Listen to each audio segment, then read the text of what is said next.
Là, je voulais parler bien sûr du péché originel et bien sûr de l'exil humain. Parce qu'on sait que toutes les cultures humaines sont exilées. On dit que le berceau de l'humanité, c'est en Afrique, peut-être. Donc on sent tous exilés de notre Afrique matricielle. Et donc là, je vais parler de quelques œuvres mythologiques et occidentales. Voilà, bon ben voilà l'Occident. L'image est assez simple. Hein. Vous avez Adam qui a quand même des seins, mais bon, le sexe est caché, bien évidemment. Le sexe de l'homme est caché. Il y a le serpent, il y a l'arbre d'Éden. Bon, mais c'est quand même restrictif par rapport à la grandeur, l'universalité de l'inconscience. C'est pauvre, bien que cette œuvre soit très belle. Mais humainement, c'est pauvre. L'arbre du bien et du mal, voilà la moralité. Et là, Adam et Ève chassés du paradis, c'est assez violent quand on y réfléchit. C'est-à-dire qu'il faudrait presque aller tuer nos parents parce qu'ils nous ont procréés et qu'ils nous ont chassés du paradis. Ça crée quand même des générations de timbrés. Excusez-moi de le dire, mais pour moi, ça pose problème. Encore une fois, bon, Dieu créateur, donc dans les monothéismes, c'est toujours le Dieu qui crée. C'est pas les dieux, c'est pas les fleurs, c'est pas les arbres. Il crée le monde en 7 jours. Et les pauvres Adam et Ève sont chassés du paradis parce qu'ils ont enfanté. Donc c'est un paradoxe total avec la vie quelque part. On peut parler d'antivie quelque part. Voilà. Alors là, c'est le beau Adam et Ève d'Albrecht Dürer qui est au Prado à Madrid. Et donc, on voit que le sexe n'est pas figuré, qu'il y a des feuilles de vigne ou de pommier, mais malgré tout, je reviendrai avec l'illustration suivante, on voit que la femme touche le sexe de l'homme. Bon, tout devient symbole. Le symbole, ce n'est pas la chose vraie. Quand on a parlé tout à l'heure Coatlicue, quand les Aztèques ou les Mayas incarnent un dieu, ils ont des serpents sur eux. Quand ils régénèrent le monde, ils tuent une victime, ils l'écorchent et ils mettent la peau de la victime sur eux. Ça dégage, c'est pas un truc comme ça à la con. C'est la vraie vie, la vie est violente quelque part. Donc là, on est dans une idéologie, ben c'est très beau, mais on est comme dans une idéologie complètement hors vie, encore une fois. Vous voyez, on voit le détail là de la main d'Ève. Et bon, son sexe est... Bon, après, on peut dire que c'est érotique. Le sexe est caché, c'est plus érotique, mais malgré tout, il est caché quand même. Donc, comment imaginer notre corps dans sa totalité? Voilà, ben, c'est une image pornographique contemporaine. Voilà ce qui se passe dans la vraie vie, quoi. Enfin bon, pas pour tout le monde. Et là, on parle des œuvres de ce musée. La mort de Lucrèce, de Lucra Cranach d'Ilancia, sont des œuvres très très érotiques parce que bien qu'il y ait un petit voile, le sexe est quand même indiqué et les seins sont, on peut dire, en érection quelque part. Et elle se perce le sein avec ce poignard qui est quand même un symbole éminemment phallique. C'est une très très belle peinture. Il faut dire qu'il faut remonter 1520, donc ça fait 500 ans que l'érotisme a un peu banni des peintures. C'est là pareil, on sent que c'est une femme qui se masturbe avec la source qui passe là. Bon, il y a d'autres symboles, mais la source et la main vers le sexe, c'est quand même c'est une femme qui se donne du plaisir. Pour moi, mais bon, après, chacun a son interprétation. Je ne veux pas imposer ça à personne. La pornographie contemporaine a quand même... Bon, il y a du bien et du mal, mais a quand même remis le corps, nous a fait réintégrer notre corps dans le désir. Là, je viens à Léda le cygne, parce que je vais en parler un peu plus tard. Dans ces mythologies, il y a toujours un animal ou un arbre qui crée... C'est-à-dire qu'ils étaient plus en relation avec la nature, cette relation qu'on a perdue aujourd'hui. On a bien perdu ça. Mais je veux en venir à le tableau suivant pour parler de Léda et le cygne. Voilà un tableau de Pierre-Paul Rubens. Donc forcément, les artistes avaient des vies normales Et donc, il devait créer des œuvres où on ne parlait pas de la sexualité. Ça pose problème. Ce problème a été plus ou moins résolu avec l'arrivée du XXe siècle, j'en parlerai tout à l'heure. Mais bon, bien sûr que le signe figure le sexe masculin. Et voilà, bon, ben, ça c'était toléré dans les musées. On voit bien que la femme suce le bec du cygne, enfin bon, c'est très, très érotique. Mais ils sont obligés de passer par quelque chose d'autre. Donc là, je voulais parler des signes, justement. Parce que moi, je fais du canoë et c'est pour montrer que ces mythologies sont complètement arbitraires et fausses. Parce que les signes, ce ne sont pas des êtres très coopératifs et très gentils. Hein. Quand j'ai fait du canoë, j'ai mis mon canoë à l'eau et ce cygne-là a volé à 1 mètre de haut, il m'a foncé dessus. Alors j'ai pris ma rame et boum. Je ne l'ai pas tué parce que ma sœur, elle était là, elle a pris la photo. Mais c'est des sacrées saloperies, il faut vous méfier des signes. Et donc on se rend bien compte que ce tableau-là, c'est un truc mythologique absurde. Parce que déjà, approcher un cygne, c'est dangereux, mais alors faire l'amour avec un cygne, je ne vous le conseille pas. Bien sûr, on voit ici la naissance de Vénus. Botticelli, c'est un tableau très sensuel également. Il est magnifique. Bon, mais c'est toujours aussi le souffle de vie qui arrive par le souffle, il n'arrive pas par le sexe. Bon, c'est comme ça. Il faut accepter nos faiblesses quelque part aussi. Ça, c'est une statue érotique que j'ai trouvée sur Internet, mais je ne sais pas du tout où elle est. Et je trouve ça fabuleux de mettre ça dans une église. Alors là, c'est très fort. Elle est très belle. Vous voyez, il y a 3 pénis et puis la femme est ouverte comme ça. C'est quand même une œuvre très érotique. Je pense qu'elle date peut-être du haut Moyen-Âge ou quelque chose comme ça. Je ne sais pas. Je n'ai pas pu trouver plus d'informations sur cette statue.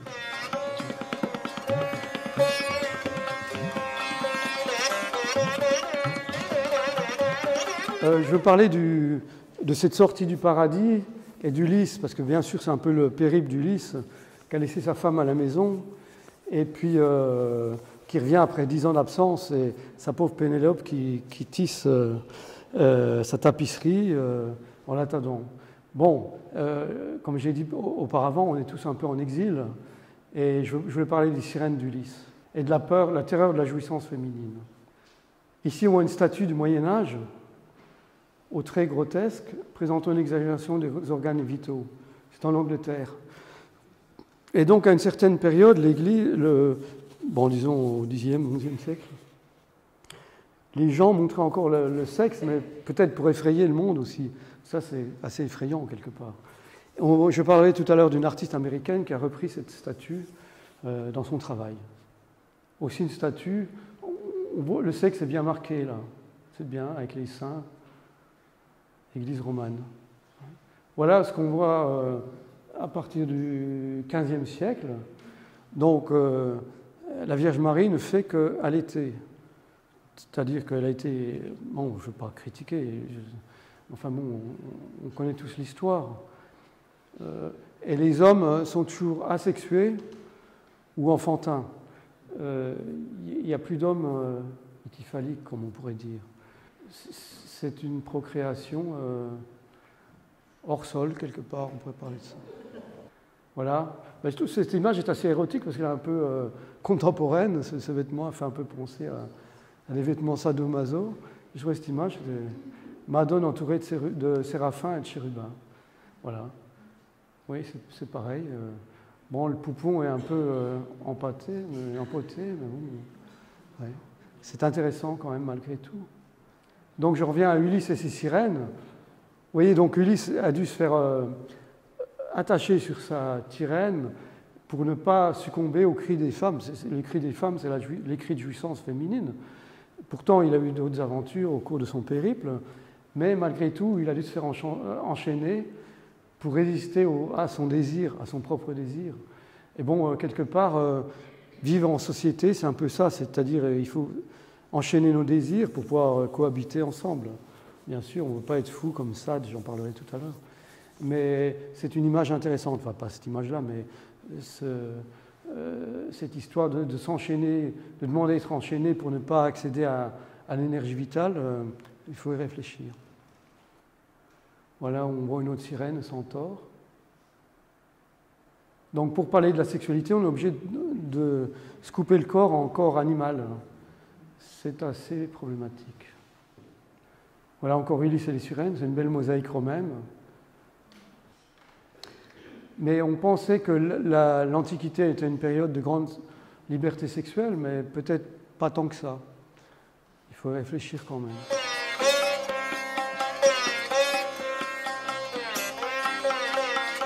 L'origine du monde, là je voulais parler de l'origine du monde de Gustave Courbet, je voulais commencer ma conférence avec ce tableau-là, mais je voulais parler un peu d'autres œuvres auparavant.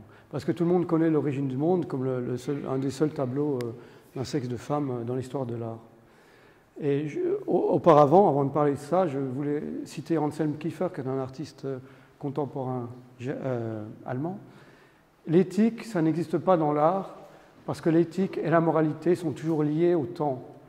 La morale change toujours, alors un artiste ne peut pas avoir de morale, car sinon il est figé dans le temps. Il faut bien comprendre ça, c'est que nous, artistes, on peut pas... on est obligé d'être un peu en dehors, sinon on fait ce que la société nous dit de faire. Et Anselm Kiefer, surtout les artistes allemands, plus que les artistes français, ont pu acquérir une puissance dans leurs œuvres d'art parce qu'ils devaient quelque part payer la dette de l'Allemagne qui avait exterminé tant de monde, qui ont fait ces guerres mondiales. Donc j'en parlerai un peu plus tard, pourquoi le corps revient dans la peinture, pourquoi la vie revient dans la peinture, c'est qu'il y a des gens qui se sentent coupables quelque part, et puis il faut payer le prix fort. Hein. On ne crée pas des guerres sans en payer le prix esthétique et aussi émotionnel, bien sûr. Donc voilà la fameuse peinture. J'en reparlerai plus en détail quand mon ami Thierry Savatier viendra en parler, parce qu'il a écrit 2-3 gros bouquins sur ce tableau-là uniquement. Au-delà de l'anecdote, on voit quand même que le sexe, les poils de la femme sont figurés, les lèvres sont figurées. C'est quand même un très beau tableau. Et heureusement qu'il n'a pas été détruit, il aurait pu être détruit, bien sûr. Et maintenant, il est à Orsay, j'ai eu la chance de le voir à New York aussi. Il a voyagé avec l'Expo Courbet, il était venu à Ornans également. Et bien, les Occidentaux, enfin les Français, c'est la seule chose qu'on connaisse des sexes féminins, c'est quand même assez grave. Enfin, c'est la plus célèbre. Bon, voilà une autre image qui ressemble exactement. C'est une image pornographique contemporaine. Bon, voilà, c'est un peu plus évident, mais c'est une photo. Donc, je voulais parler de Gauguin parce qu'il s'embêtait tellement en Europe qu'il se trouvait grise et triste qu'il est quand même parti à Tahiti. Il a creusé le canal de Panama et il avait inventé cette maison de jouir en 1901, juste au début du XXe siècle. Donc, soyez mystérieuse, soyez amoureuse, soyez heureuse. C'est un peu une injonction, mais c'est un plaisir qu'il a trouvé, bien sûr, dans une marquise. Aujourd'hui, on aimerait enlever les Gauguins des musées. Bon, on arrive quand même à un sacré problème. Bon, voilà, je vais parler de Gauguin. J'ai un grand respect pour son travail et pour son courage. Vous voyez quand même cette toile qui est magnifique. Vous voyez les ocres, les rouges, les bleus, cobalt, ça me fait penser un peu au paradis. Et c'est ce qu'il recherchait, hein, je veux dire, ce qu'on recherche tous. Voilà une statue de Rodin qui aussi montre le sexe comme ça, ouvert. Rodin a aussi beaucoup de courage parce que c'est le corps qui l'obsédait. Bien sûr que les sculpteurs sont plus obsédés par le corps que les peintres parce qu'ils ne peuvent pas tricher. Forcément, on présente un corps nu, il est forcément sexué. Voilà cette belle danseuse cambodgienne, 1906. C'est vraiment magnifique, la sensualité. Et beaucoup de ces artistes étaient allés au Cambodge ou au Maroc pour retrouver une sensualité qui disparaissait petit à petit en Europe avec l'industrialisation et le travail à la chaîne et le désespoir. C'est sûr que les sociétés paysannes souffraient beaucoup moins de cette dichotomie entre la nature et l'industrie et la société. Encore un autre dessin de Rodin. Là, je passe à Egon Schiele, parce que tout le monde connaît ses œuvres érotiques. On sent que c'est travaillé, pourtant c'est en 1913, c'est avant la Première Guerre mondiale. Et je pense que la société autrichienne devait être très angoissée pour que les artistes créent des œuvres aussi tourmentées. Forcément, il y avait peut-être les épidémies aussi. Les épidémies ont changé la face du monde. Et après la guerre, on verra d'autres dessins de Schiele. Le corps a été maltraité, tellement maltraité que ça ressort dans les œuvres, bien évidemment. Voilà, aussi une œuvre érotique. C'est un peu un érotisme de bordel. C'est vraiment... on sent que c'est un peu un érotisme du désespoir. C'est l'érotisme auquel on s'accroche, qu'on ne croit plus en rien, quoi. Et, je pense je ne connais pas sa vie, mais ce sont des artistes qui ont beaucoup souffert, comme Antonin Artaud, dont je parlerai tout à l'heure. Ces œuvres sont terribles, quelque part. Voilà, un autre tableau de Schiele, 1915. Là, on passe à Klimt. Bon, on sent que son travail est plus décoratif, il est plus zen quelque part, il est moins angoissé que Schiele. Et c'est un peu le baba cool de l'époque, quoi. Et c'est très beau, c'est magnifique. Voilà. Gustav Klimt a dit « Tout l'art est érotique ». Je crois qu'on ne peut pas dire quelque chose de plus vrai. C'est-à-dire que même si on peint des fleurs ou, comme Morandi, des céramiques, des assiettes, des poteries, il faut que la sensualité reste.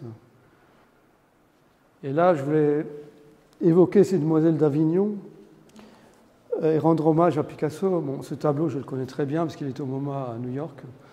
J'ai souvent eu l'occasion d'aller le voir. Et on trouve vraiment dans ce tableau ce qu'on peut appeler l'énergie vitale. On sent que ces femmes, on sait que c'est dans un bordel, historiquement, mais on sent que ces femmes, c'est des travailleuses du sexe.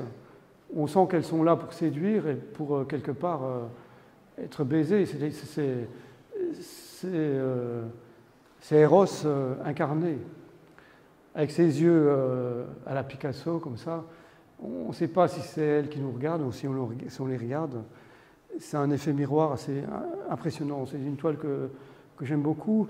Et bon, je ne veux pas parler de Picasso longtemps, mais il faut lui rendre hommage parce que, comme Gauguin, il a réintégré d'autres cultures, l'art africain, l'art nègre, comme il l'appelait à l'époque, pour trouver cette énergie qui avait complètement disparu de la peinture de Chevalet de l'époque. Et donc, il a pu ouvrir ce XXe siècle à d'autres expériences, à d'autres formes de corps, de désir. Et on voit que le tableau est rempli complètement. Il prend toute la surface du tableau. Et c'est vraiment un tableau énergie par excellence. Là, pour en revenir à Picasso, on peut voir une scène du Moyen-Âge où des corps se baignent comme ça en toute joie et se touchent un peu comme ça. Au XVe siècle, l'époque était un peu plus innocente vis-à-vis du sexe. Voilà. Là, je voulais rendre hommage à Modigliani, parce que c'est une toile qui est au Guggenheim, que je vais voir aussi, enfin quand je suis à New York, je vais voir souvent. Et lui aussi a peint les nus comme ça, on sent la sensualité de cette femme qui dort. Et je vais un peu parler de la vie des artistes, parce que Modigliani, on sait qu'il vivait dans une misère totale. Et le fils de Chagall en parlait à la radio. Chagall a dit à son fils, surtout ne deviens pas artiste. J'ai connu Modigliani, il était obligé de manger les graines que les gens donnaient aux oiseaux. Et maintenant, ce tableau est au Guggenheim, mais il vaut peut-être 30 à 50 millions de dollars. Donc il y a ce décalage toujours entre la création, l'apogée des œuvres des artistes. Et je pense que la France est un pays qui ne s'honore pas à aider les artistes, encore aujourd'hui. Parce que tous ces artistes qui crevaient la dalle ont été quand même sauvés par les collectionneurs américains et allemands. Il faut vraiment en dire deux mots. C'est comme ça, c'est une parenthèse. Fermons la parenthèse. Là, je voulais parler du douanier Rousseau, parce que j'adore ces œuvres. Il y a à la fois une innocence, une cruauté et cette espèce de paradis perdu où on peut vivre librement. Le désir est incarné par les lions et cette luxuriance qu'on retrouve dans les vases mayas qui me plaît énormément. C'est un peu le tableau de l'innocence.